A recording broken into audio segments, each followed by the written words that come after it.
He had been there since early morning, standing under the relentless sun, as if he were part of the rusty fence that surrounded the training camp. He wore simple clothes, a worn cap, and carried in his eyes a silence that was more intimidating than 1,000 words. The young recruits, sweating and marching, did not take long to notice this strange figure. They laughed. They pointed. And when they saw the almost faded tattoo on his wrinkled arm, they started to comment. Is that a prison tattoo? He must have done it at home with a needle and pen ink.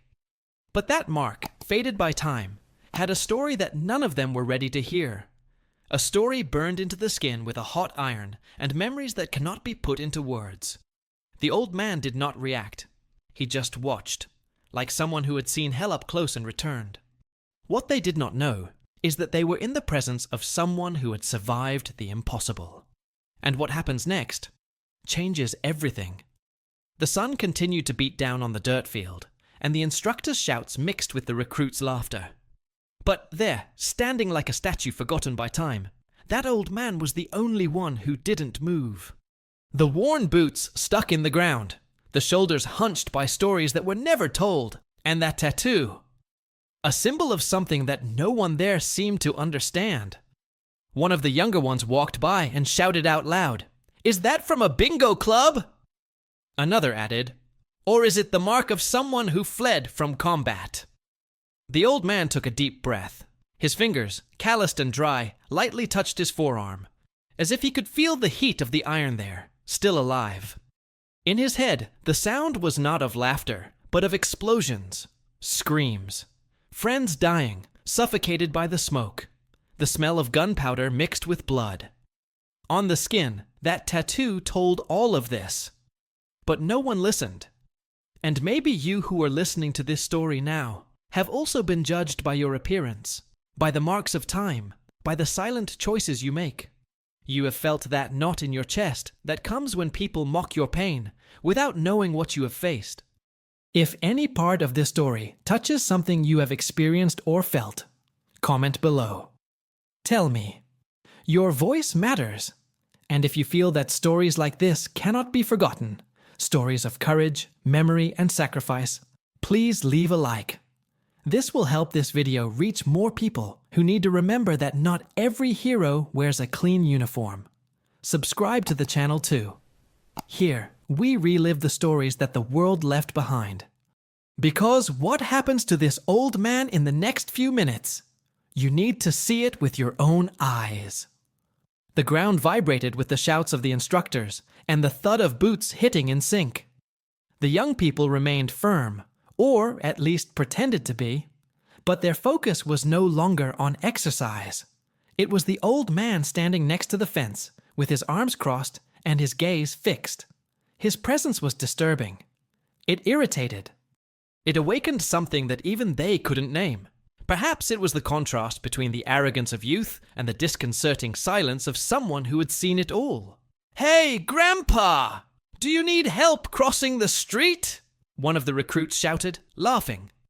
Another, unable to contain his mockery, blurted out, "With that face, he must have fought in the Civil War." The laughter was collective, loud, disrespectful. The old man remained motionless. He simply lowered his eyes, as if momentarily escaping to a distant place. But that simple gesture, the sleeve slowly being pulled up to cover his arm, said much more than any words. It was protection. It was shame. It was memory. Inside, he felt every joke like a splinter. Not out of pride, not out of vanity, but because every laugh cut a scar he fought to keep closed. That tattoo they thought was funny was placed under screams, under pain, under fire. He remembered the smell of burning flesh, the wide eyes of his teammates. One of them, Bobby, the youngest on the team, biting the collar of his uniform to keep from screaming as the iron branded his skin. And he remembered that he was the one who carried Bobby afterward, when the boy was shot in the back, his body split open from side to side. He remembered the warm blood running down his hand, the forced silence, praying without sound, while everything exploded around him. But this cannot be explained in words. It cannot be translated into a tattoo. much less into respect. The boys continued to make fun of him, laughing out loud. One of them even took out his cell phone and took a picture of the old man on the sly. "I'm going to send it to my grandmother. She has one just like it sitting on the couch," he said. The picture of the old man began to circulate among the groups in the dorm that same afternoon, accompanied by jokes and mocking emojis. They had no idea. They didn't want to have any. But that man, he felt it all. It felt like every laugh brought back the screams he'd spent decades trying to forget. Like every look of disdain made him relive the days when only he returned. And the others, the ones he'd promised never to forget, were left behind. Out on the field, one of the instructors noticed the commotion and approached. It was Sergeant Daniels, old enough to have served but too young to understand what was behind the presence. He looked at the still man, then at the recruits, and said curtly, "Get back in formation. This is no show." Even the most playful obeyed, but as they walked back, they continued to whisper. The old man turned his back and walked away slowly. His steps were short but firm. Dust rose behind him. None of them knew. But even the man's walk carried stories that would leave anyone speechless. It is at this moment that we begin to understand how much appearance can be deceiving. How many silent battles go unnoticed? How many truths are buried under the easy laughter of ignorance? If you have made it this far, tell me in the comments. There are marks that no one sees, because some stories don't need to be told to be felt. And there is much more that needs to be revealed about this old man. Much more than they could ever imagine. The warm breeze cut through the fields like a dry blade. He remained there, near the fence, but he could no longer see the present. His eyes were fixed on another landscape, a dense, dark, suffocating forest. It was night. Everything smelled of mud, blood, and fear. The sounds that came were no longer the screams of the recruits, but the muffled noise of distant gunshots and the squeak of boots soaked by the acid rain that fell non-stop on that cursed mission. That night was marked forever. 27 entered. Trained men, ready to die, but with a spark of hope to return. The operation was not official. The government would deny it until the end. Whoever returned would return as if they had never left. It was part of the deal, part of the lie, part of the shame. And when the iron was placed in the fire, everyone watched in silence. No one asked why. No one dared refuse. That mark would be the only thing that would unite them forever, or the only trace that they had ever existed. When his turn came, he simply took off his shirt, bit his shoulder, and held the pain with his teeth sunk into his flesh. He did not cry, but his eyes, red as embers, said it all. 2 hours later, the group was in the helicopter, flying towards hell. On the ground, the mission fell apart. The enemy was prepared, more armed than expected. The maps were wrong. The information was outdated. They were thrown into a trap, like meat in a hunting camp. By the second day, 8 were dead. By the third, 15 remained.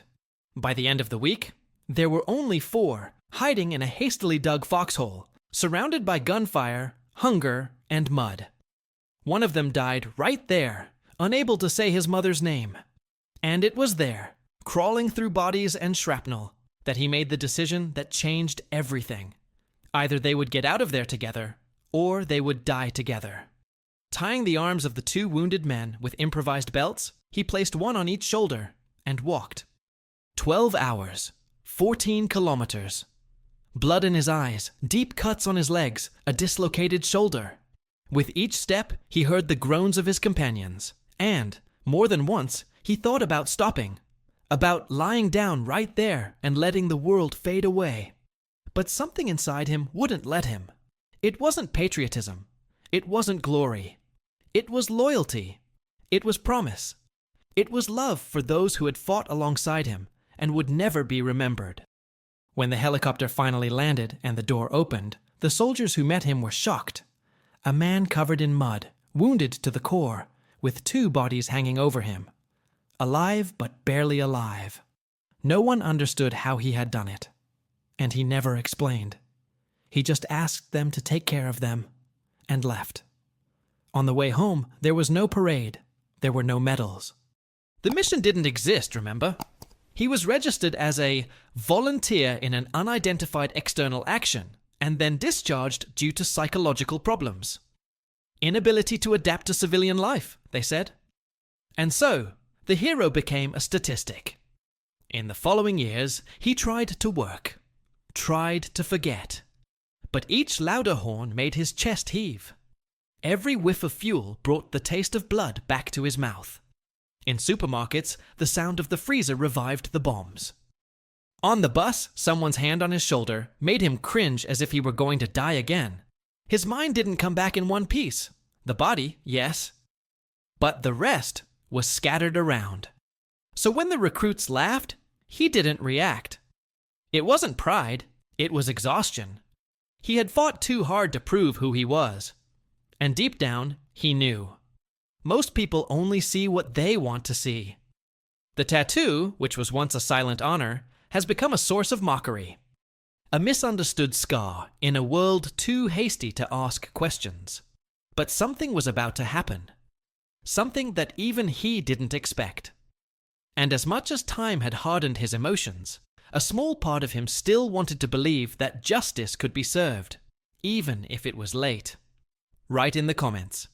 There are stories that only the soul understands, and follow me. Because what comes now changes everything. The sharp thud of the clipboard hitting the ground echoed across the field like thunder in a clear sky. Everything stopped. Sergeant Blake stood still, staring at the old man as if he had just seen a ghost. The old man did not move. He just looked up, calm but steady. The sleeve of his coat had slipped halfway down his arm, and there it was, the tattoo. Worn, yes. Warped by time, perhaps. But still alive. Still burning with the same heaviness as it had decades ago. Blake took 2 steps forward. His eyes filled. His hands trembled. And then, in front of everyone, he raised his hand to his forehead and saluted. Not as a formal gesture, not as a greeting between soldiers, but as one who acknowledges a king, as one who pays homage to a name forgotten by time. The bow lasted longer than necessary. It was almost an apology, a silent acknowledgement. The recruits froze. No one was laughing anymore. The most talkative of the boys lowered his head. The one who had taken the photo erased the image instantly. The weight of that gesture fell upon them all like an avalanche. But the old man didn't seem moved. He just nodded, with his chin. A gesture almost imperceptible, but one that said, "I remember you, and what we lost." Blake was too young to have participated in the Operation Dark Phoenix, but old enough to know what it meant. He had heard stories. Legends almost forbidden in the corridors of military intelligence. Missions denied, files sealed, heroes ignored. And there, before him, was one of those names that did not officially exist, but that had saved the country from a catastrophe never publicized. The air became thick. It was as if everyone there had finally seen what had always been before their eyes, but which no one wanted to see. He wasn't just an old man. He was a living legend, a walking scar, a reminder that true heroism never requires a stage, and for that very reason, it is the rarest. But what hurt the most was the silence. Because even with the respect, even with Blake's recognition, the old man remained silent. He didn't want applause.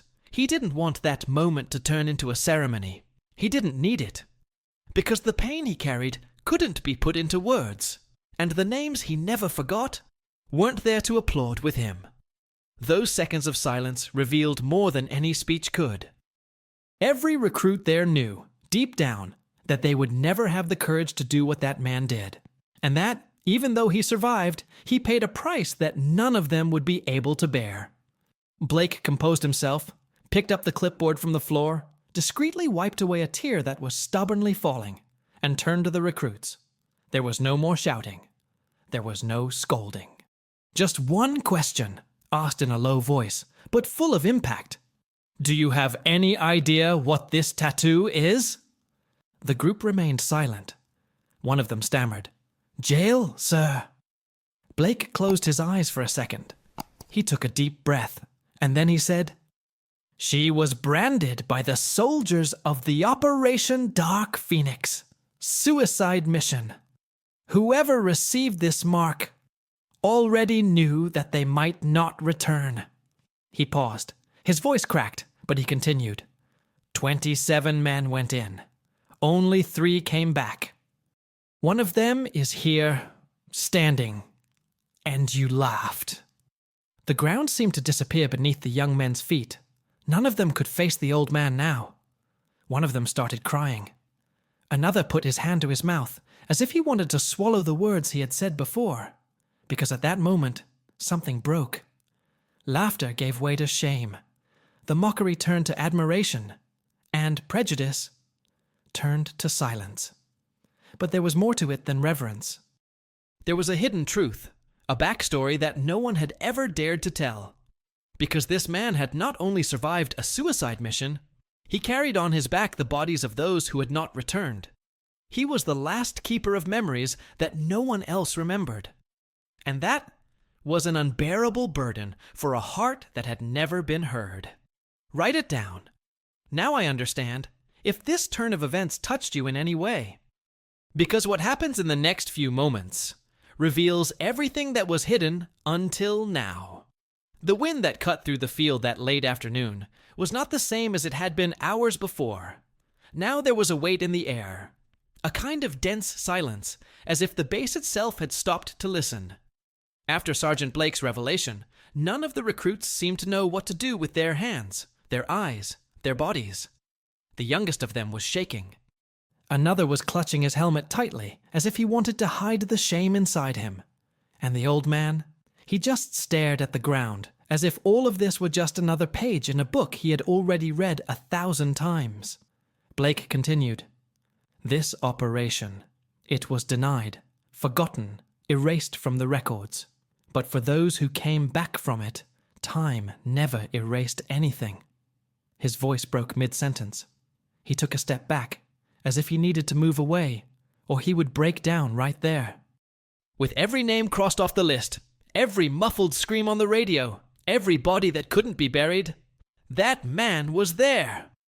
One of the recruits, who had been jeering the loudest until then, stepped forward, eyes watering, mouth trembling.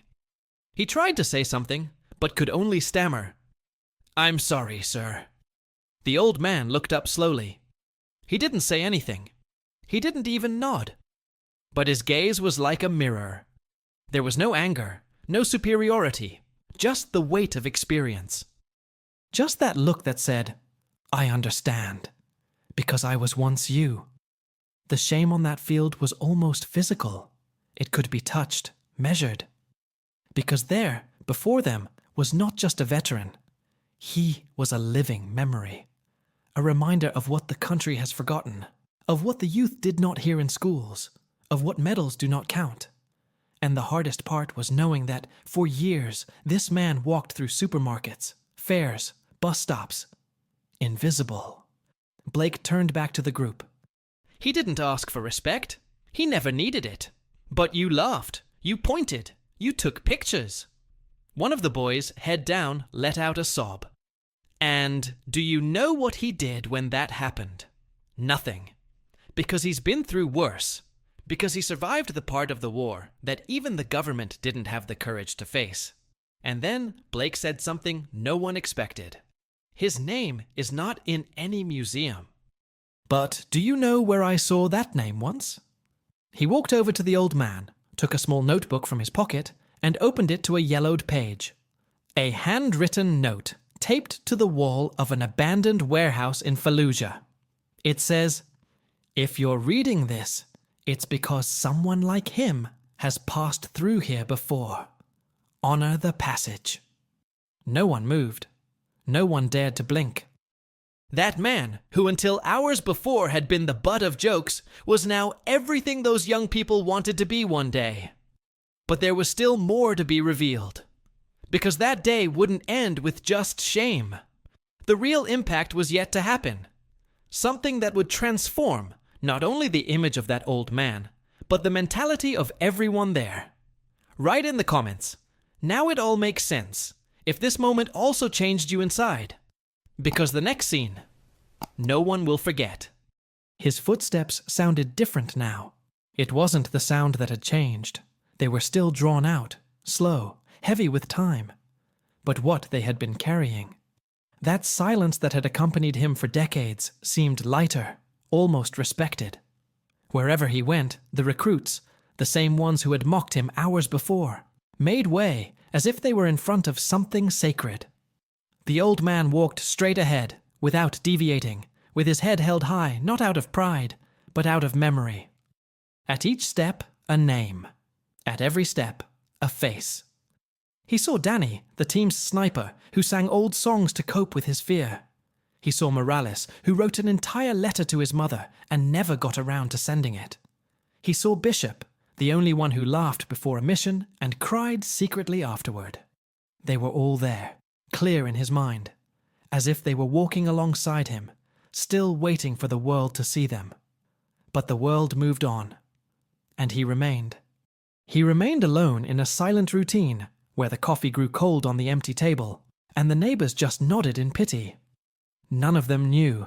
No one asked.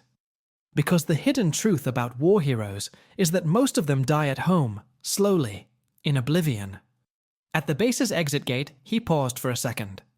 There were no ceremonies, no plaque with his name on it, just dust, wind, and a burning memory.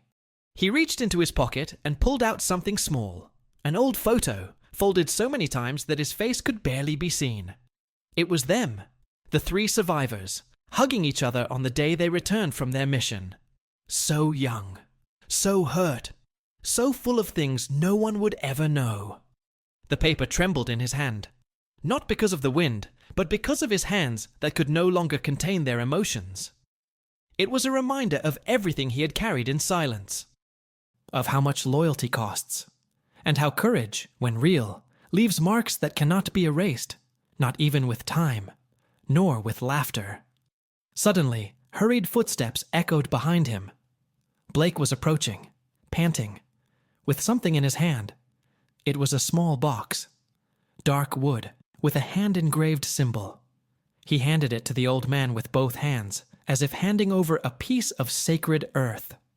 "We found this in the old archives. It was marked as lost." The old man looked strangely. It opened. Inside, a medal, the highest possible award, which was never officially awarded. And along with it, a letter, written by the general in charge of the mission, dated more than 30 years earlier. They told me to keep this quiet, but I wrote it anyway, because if you ever survived, someone needed to thank you. The old man's eyes finally wavered. A single tear fell, burning like a hot iron. He said nothing. He simply closed the box carefully and held it to his chest, as if it were a final reunion. And at that moment, the recruits, still silent, began to line up, one by one, without anyone giving them orders. They formed 2 lines, making way. And when the old man took the first step back, everyone, without exception, saluted. He didn't smile. He didn't cry. But inside, something broke. A cycle, a weight, an absence. For the first time in decades. He didn't feel alone. Write in the comments. I respect those who don't need to prove anything if this hit you hard too, because the last scene of this story is the one that says the most without using a single word. The gym was full. The rows were impeccably aligned. The uniforms were ironed. The hair was shaved to the millimeter. It was the big graduation day, but there was something different about that ceremony. It wasn't the anthem, nor the memorized speeches. It was the atmosphere. A respect that hung in the air, dense, mature. It was as if, suddenly, everyone there had learned something that books don't teach. The audience was in absolute silence. And among the attentive faces, right at the back, sitting discreetly in the last row, was him. Nobody announced it. No one took him there. He entered alone, the same way he always did, without making any noise. But this time, Every step he took towards the seat seemed to echo in the soul of those who saw it. The old man wore simple clothes, the same worn-out cap. But something was different. For the first time, the sleeve of the coat did not cover the left arm. The tattoo was there, exposed, visible, almost like a silent declaration. I was there, and I survived. The valedictorian, one of the youngest recruits, was called to the stage. He came up trembling, clutching a folded piece of paper in his sweaty hands. Before he spoke, he glanced quickly towards the back of the audience. His eyes met the old man's. He took a deep breath and began. Today we celebrate a milestone, an effort, a beginning. But this week, we saw what the end of a war is, and the beginning of the true meaning of honor. We laughed when we should have listened. We judged when we should have asked. And we learned that there are heroes who do not shine because they prefer silence. Heroes who do not want applause because they have buried too many friends. The boy's voice broke. He fought back tears, but continued. This man taught us what no amount of instruction could show.